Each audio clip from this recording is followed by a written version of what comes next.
Welcome to Let's Be Honest. I'm Liana Ross, and I'm a licensed mental health counselor. I'm the assistant director of Gooding Wellness Group, and I'm on a mission to answer your real and honest questions, unfiltered, while also giving you the real and honest opinions of a mental health clinician on pop culture and trending topics. Stay tuned.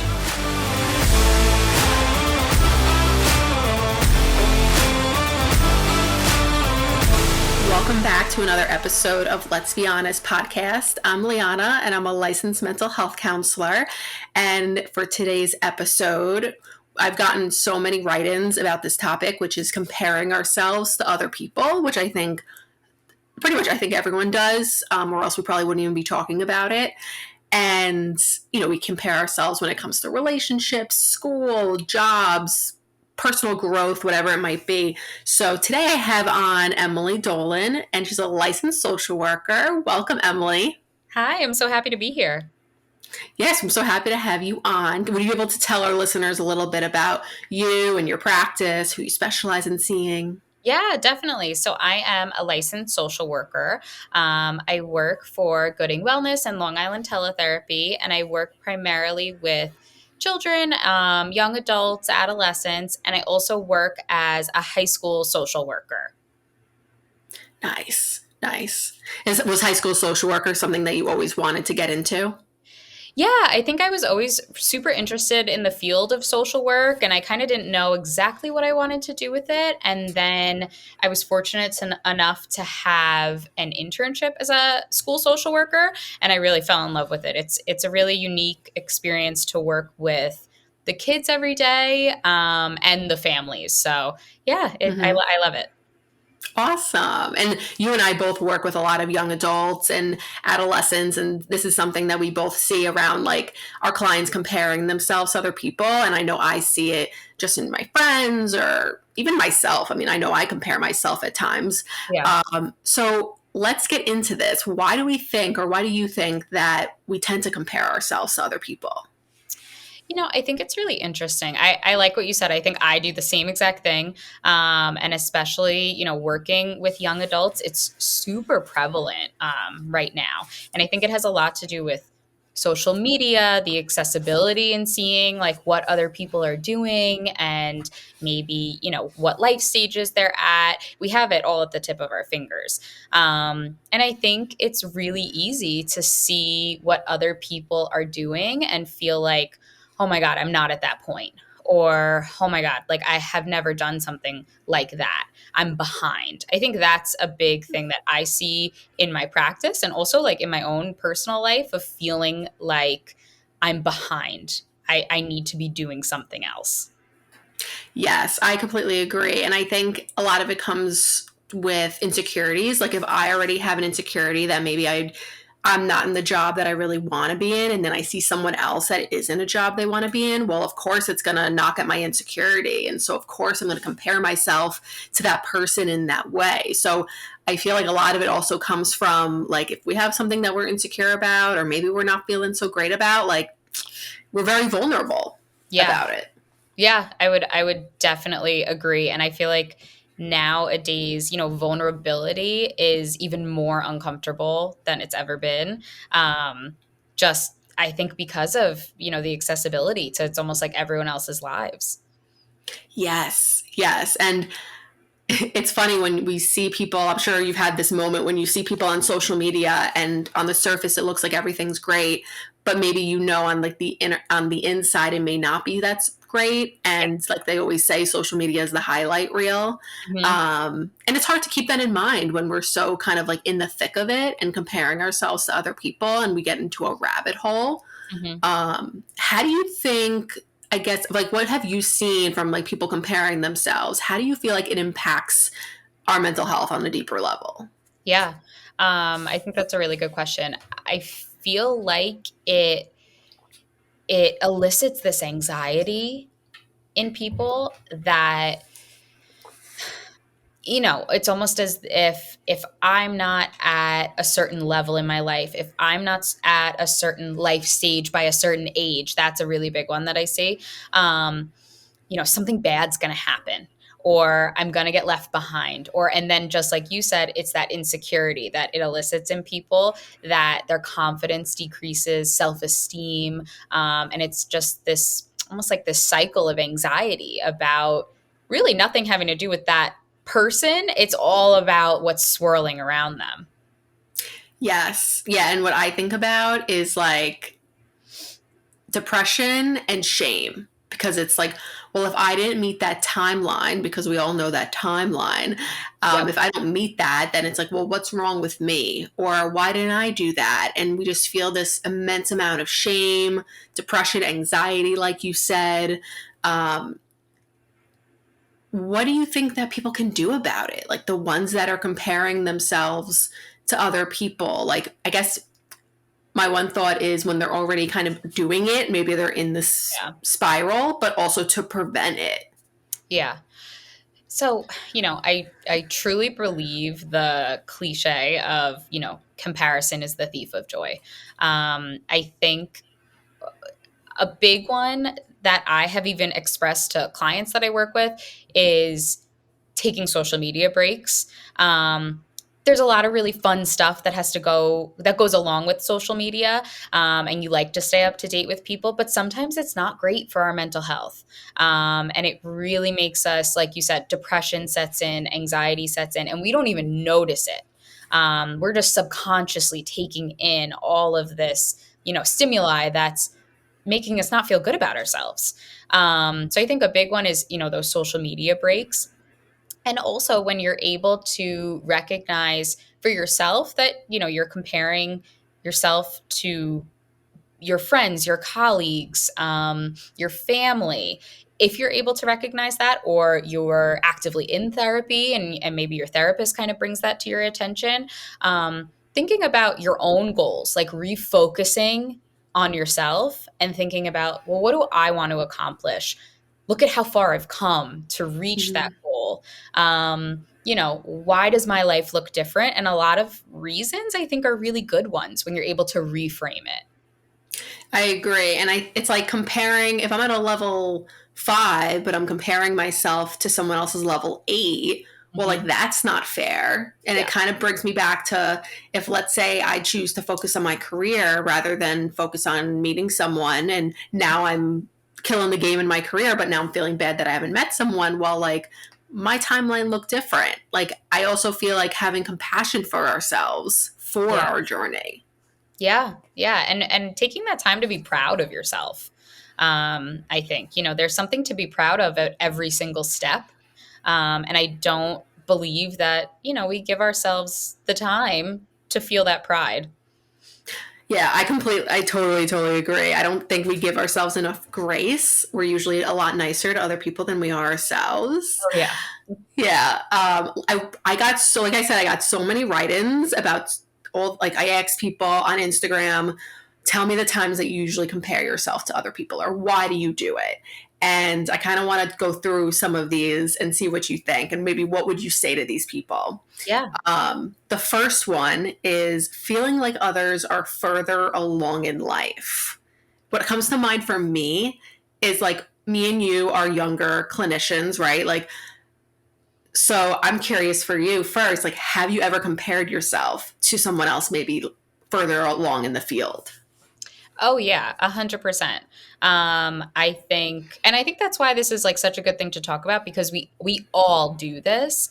Something that kind of comes to my mind is, I personally, after I graduated, with my undergrad, I got my bachelor degree. I chose to go straight to grad school, where a lot of my friends chose to start working. So while I was still in school, they were making money and they were meeting like new work friends and kind of starting that new chapter of their life when I wasn't. And I think that that's where I really experienced like the comparison. And now, hindsight is, I was working for something. Now I'm doing something I love to do. And I'm, really happy in my career. And just like you're saying, now it's almost like stopping myself from, there's clinicians that are older and wiser and have been doing this much longer. And I think it's really easy to become insecure in the fact of, what are they thinking? They probably think I'm really young. They probably think I don't know, what I'm talking about. That self-conscious feeling of just, comparison. Yes. Yeah. And like when you were saying about they probably think that I don't know what I'm thinking, I would ask that person or you, like, well, what do you think about yourself? Like, do you Mhm. think that you know your stuff? Because I've seen like a lot of times when we have our own confidence, and I think I compared myself a lot more to older clinicians in the beginning. And now, as I kind of have my feet on the ground and I learn more every single day, and I know I need to all the time, I do feel confident in where I'm at. And I know that if I felt like there was a doubt, like I know I still have more to learn, and that's okay. Yeah. Um, I always encourage people to kind of check in with themselves about their insecurities if they feel like someone else is judging them or anything like that. And I heard this one quote, and it was like you can't rush experience. Hmm. Like you have to, you just can't, like it's just time. And I like what you said about the grad school, because I also went to grad school right after undergrad, and I too had friends who got great jobs right after, moved out, but I was living at home, still, of course, and going to school, doing internship. um, and it's kind of goes back to the point of we just have different paths. Yeah. Like you can't compare my path to whomever else's path. Yeah. um, yeah. What do you think about the next one in regards to like getting married, having babies, relationships? Because we see all that all over Oh, Instagram.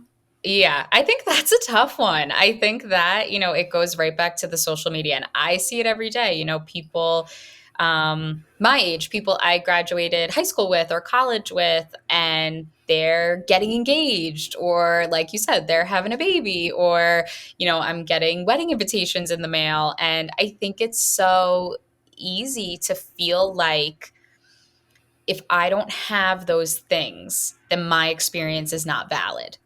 Mm. And, that's not the truth whatsoever. Because, like you said, we all have our own path. So I think, I guess speaking to what you were saying before too about confidence, once you feel confident in yourself, and once you feel confident in this case, let's say your career, I think it's way easier to just feel happy for other people and not have that diminish anything having to do with myself. So instead of, I don't know if I want to use the word jealousy. Well, I guess it would be jealous, Yeah. right? Jealousy, I would be happy for them. And I think that does show a really big shift in how we feel about ourselves and our own experiences. Yeah, definitely. I think it speaks to, someone else's experience is different than mine, and it doesn't take away from mine, and mine doesn't take away from theirs, maybe because I am, very career focused at the moment, it doesn't mean that they're wrong for feeling like they're ready for that step in their life. I think like you said, we're all on our own path. Yeah. Yeah, exactly. Exactly. Let's see what else we have. Um, oh, this is a good one. Sometimes I feel like I wish I had more passions and hobbies like others do. Hmm. That What do you is a think about that? Yeah, that's a really interesting question. I think that finding passions and finding hobbies, I even think about this for myself. That's really hard. It is. We're so geared towards jobs and friends, and we don't really think about having like things that just we enjoy. Um so, I think that exploring that, I think another idea that goes along with it is feeling like exploring things for ourselves and ourselves only feels self-indulgent, and that's not actually true. Mm-hmm. Mm-hmm. Like someone needs to allow themselves.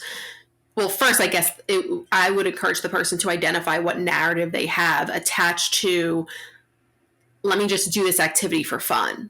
Let Yeah. me just, even if I end up hating it, like, let me just see it out and to Mhm. not judge ourselves, because that's really what is it about. When I have people asking me about creating hobbies and passions, it's like we're finding things to do during, I don't know, boring days. Mhm.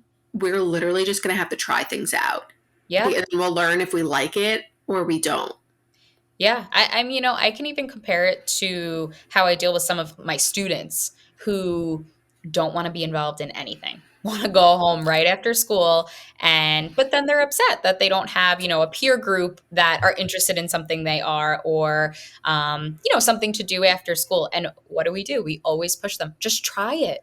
Try a club, try a sport, try the musical, try anything. And if you don't like it, you don't have to go back. And I think that rings true for adults too. Yeah, that's funny. I identify with that student because I was someone who like wasn't good at sports. I wasn't on teams. I really wasn't invested in clubs. I was just kind of focused on my friends, homework, and like homework kind of, and like family and what I had going on. And that kind of definitely made me feel a little bit off because I was like, well, what's wrong with me? Everyone has their thing. Mhm. And then I think I was looking too much at the people who also had their thing, but there Mhm. were also tons of people who don't, and Yep. that who aren't on the clubs and the sports and these crazy hobbies, right? So like I would encourage someone to ask themselves, well, are we focusing on the people that are are having what we want and that we idolize, or are we also focusing on the people who are like us as well? Because Yeah. that definitely shifts our mindset. Yeah. 100%. I definitely agree with that. Yeah. This is another really good one because I definitely felt this like earlier on, maybe in college. We are so excited to be sponsored by Mountainside Treatment Center. Mountainside Treatment Centers offers inpatient and outpatient addiction services in New York, Connecticut, New Jersey, and Massachusetts. For more information, please visit them at www.mountainside.com. The Gooding Wellness Group and Mountainside have worked closely together for years, and we are excited to have their support on this podcast. Hi, my name is Gordon Gooding. I'm the founder and director of the Gooding Wellness Group here in Cold Spring Harbor, New York. We are a group of mental health providers that offer individual and family counseling here on Long Island. We believe the first step for caring for your mental health is to talk and to learn about it, which is what this podcast does such a great job of. If it has a name, someone else has been through it, and so can you. If you ever need a professional that cares about what you are facing, please feel free to reach out to us. Our counseling services are available throughout New York State through our teletherapy service, and we also offer in-person sessions in our beautiful offices here on Long Island, New York. You can reach us at goodingwellness.com or by calling 631-351-2940. Remember, there's nothing that you need to face alone. Until then, keep listening, be deliberate with your mental health, and keep it honest. When out in public, I wish I could be more extroverted and opinionated. So like seeing other people and being like, wow, they just like, I don't want to say like don't give a shit, but like they're just so extroverted. They say what they want. They're happy. They're having fun. They're out there. I wish I could be like that. What do you Yeah. think? Yeah, I think I would encourage, and again, I have always been, and I still am super shy on a lot of levels. I definitely break out of my shell, but I know what that feels like. I know what it feels like to think I can't speak up, or I'm nervous about what if they think what I say is dumb. Mm-hmm. Always thinking about what others feel. I think I would say to that person, you know, what would happen if you spoke up? What would happen if you shared your opinion? I say this to clients a lot. What's the worst case scenario? And a lot of times they come up with one that's not that scary. And again, it takes practice. It takes time. Maybe in public, you're going to make a goal of, I'm going to add one thing to a conversation, or I'm going to talk to one new person. It sounds silly when you talk about it like this, of like those little like social goals, but I think it's really helpful when we think about it in that way because it breaks it down and it's not as scary for people. Yeah, and I too was so shy back in the day. I mean, like crazy shy. Like I think about it still, like as a kid growing up, and I had the same conversation with like I think a therapist being like, I want to be just like I don't want to care. I just want to just like be. And it does start with small situations, like maybe hanging out with two friends and speaking up more, or adding in the conversation. And even if it's uncomfortable, like that is what's going to lead to growth. You got to be uncomfortable in order to change and grow. And Yeah. like you said, what's the worst case scenario? Hmm. Because then people really realize, oh, wait, I can actually get through that. It's never as bad as it seems, but it's definitely going to take practice. Yeah, 100%. Definitely. I think it's the most underrated thing for adults, feeling nervous to talk to other adults. I think we only think about it when it comes to like kids and teens. And like you said, in college, you're in a lot of people are in a whole new group of people they've never met before. But that follows through into adulthood and careers and, feeling nervous about that.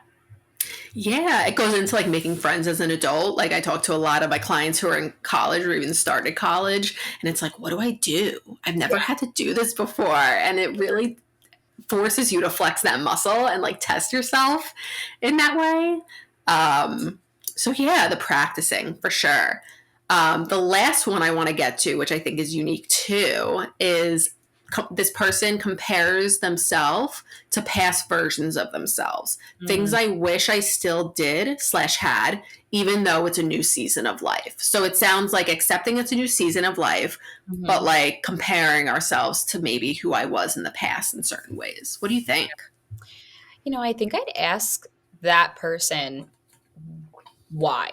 What do you miss about that phase of your life? Because I think that's very normal too. As life, seasons of life change, like you said, we miss what used to be, and I don't necessarily think it's about what you were doing or the people around you. I think it's more about how you felt at that Mm, so let's, the example that's coming into my head right now is almost like a comparison to college and then like you're in the workforce and kind of missing whether you like went out and partied a lot more than you do now or felt like you had more free time or things like that. What do you miss about that? How did it make you feel? How did it make you feel about yourself? And how can you gain that in this new season of life? While things won't look exactly the same, I think we can also elicit some of the same emotions and feelings of like satisfaction. yes, yes, and like appreciating those moments, and Mhm. I wonder if it's almost like a grieving process in Yeah. regards to like, okay, I'm going to grieve this past version of myself. I had a really good time, and it's hard that I have to let it go and end it, and that's just because I had such a good time and it was so great. Yeah. And I think with what you were saying about how I felt or how we feel, like what made me feel that way? Maybe what can I do now to make myself feel that way? What Yeah. really was it about that situation? Yeah, totally. And I think, I mean, everyone's probably so sick of hearing about COVID and the comparison Yeah. between it. Because I feel like I'm tired of hearing about it sometimes. Um, Hmm. but I think a lot of people have gone through that. We were all very different people before COVID hit. So true. And now coming out of it, I think everybody is able to say, I've changed in some way. And I don't have the same struggles, or I have new struggles I never thought I would have. We all kind of came out of this scarred a little bit. And I also think that we came out of it with, opportunities for growth, which a lot of people took. And I think, that's kind of the example that comes to my head too. That's a good one. I haven't even thought about that and like the way people change. I mean, I've seen a lot of times people change in a not so good way, whether it be increased anxiety, depression, failure to thrive. I mean, I'm sure you've seen it a lot in the schools, communication abilities. But I kind of want to like validate that for people that like even people our age or like older, it doesn't matter that like this was 2 years plus Oh, of yeah. change. It's funny. I have talked about this with some of my friends who I've been friends with since, elementary school. And, we all went to different colleges and, came back. A lot of them, like I said before, working or grad school, kind of in all different phases of life. And COVID actually gave the opportunity for us to all connect on a level that we weren't giving ourselves the chance to do because we were busy. I don't think that's a fault and I don't think that's a bad thing, but it really did give us the opportunity to reconnect and, build a different version of the friendships that we had. Completely agree. I went through the same thing with a group of my friends too, where it was like we had more time to talk. So, Yeah. like, maybe comparing ourselves to who we were back then, can we flip it to almost be like, well, how have I changed for the better now? Like, how have I grown now? So, can we flip the script? Speaking of social media, like we were touching on before, what do you feel like are like quick tips that you could give to people? Because I feel like that's a big source of comparison for people, and I know for me too. What do you think are just some quick tips that you could give to people? I know you said take a break. What else would you say? Yeah, that's a good question. I think making sure that you're following accounts that make you feel good. No one's going to post something you love all the time. And that's just, it's not reality. We're not going to love every single thing that an account or someone we know or someone we love posts. We're not going to agree with it all the time. And sometimes it might make us feel, some type of way. But I think generally following accounts that make us feel good. I know I follow a bunch of accounts that just post like graphics with different quotes. And they're pretty, and sometimes I'll repost them to my story, and I see that other people do it too, and it makes you feel good. Or unfollowing ones that don't make you feel great about yourself. The tough one that I had this conversation with a client actually when we were talking about social media, and we were talking about, this person posts these things and I just feel like I can't look at it anymore. Like I can't. Mm-hmm. I love them. They're my friend, but I can't take it. Using the mute button. You're not Great on. button. Yeah. The best. You're not unfollowing anyone. It's not gonna cause any drama. But they're not gonna know. And if you at one point decide I'm gonna go back and unmute them, that's fine. That's your choice. But I think we have to protect our peace when it comes to social media. Yes, yes. I love the mute button. Like that was probably the best thing Instagram did. Really? Yeah, like, and I think I've said this before on the podcast, my listeners know I love the Kardashians. They know I love Real So do Housewives. I. Yes, love that. But honestly, I don't follow them on social media Yeah. because watching them once a week is enough for me. Yeah. I know myself that if I have them on my feed, comparison all day. And it's so unrealistic. We know that, but as we all know, even though we logically know it's unrealistic, it can still happen of like the comparing. Yeah. And even like the comparing in regards to, I'm sure you've heard this. I've had people say, oh, these people went out without me. And I compare that. Maybe I don't have plans and these people do. And that's another situation where I would take a break from social media, mute button, maybe even put the phone on do not disturb so we're not drawn to it. For that constant reminder. Yeah. And you know what? That brings to mind of remembering, and this is really, really hard. And I know you and I have spoken about this, it is their highlight reel. So if someone's posting that they're, out at a bar together or out to dinner together, when they turn that phone down, we don't know. Maybe they're all have their heads in their phones the whole time and aren't even talking to each other. Probably are. Yeah. Yes. Or they left 2 minutes after that photo was taken or that story was posted, and we don't know. I think it's hard because I think our minds immediately go to either I was left out or I wish I wish I had a group of friends that went out and did things, or, just like we said, comparison. But remembering that it is not what we see is not the whole story.